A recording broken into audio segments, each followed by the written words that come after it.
साक्षान्मूलप्रमाणाय विष्णोरमिततेजसे आद्याय सर्ववेदानां ऋग्वेदाय नमो नमः।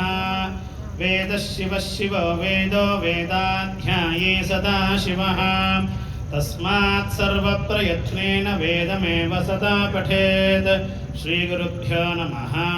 हरिः ओम्।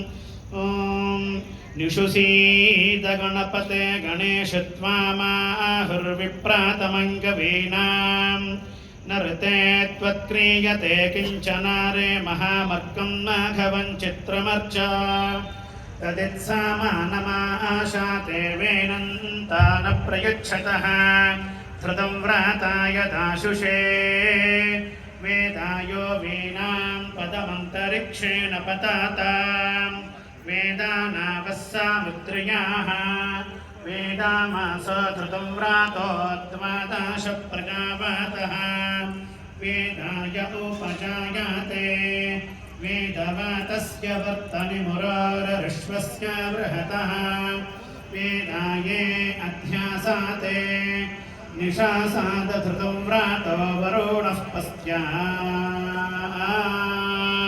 आस्वा साम्राज्याय सुक्रतुः शतं जीव शरदो वर्धमानः शतं हेमन्तान् शतमो वसन्तान् शतमिन्द्राग्नी साविता बृहस्पतिः शतायुषा हविषेमं पुनर्तुः सविता पश्चातात् सविता पुरस्तात् सवितोत्तरात्तात् सविता धरात्तात् सविता नः सुवत सर्वतातिं सविता नो रासतां दीर्घमायुः श्रीर्वर्चस्वमायुष्यमारोग्यमावेदात् शोभामानं महीयते धान्यं धनं पशुं बहुपुत्रलाभं शतसंवत्सरं दीर्घमायुः।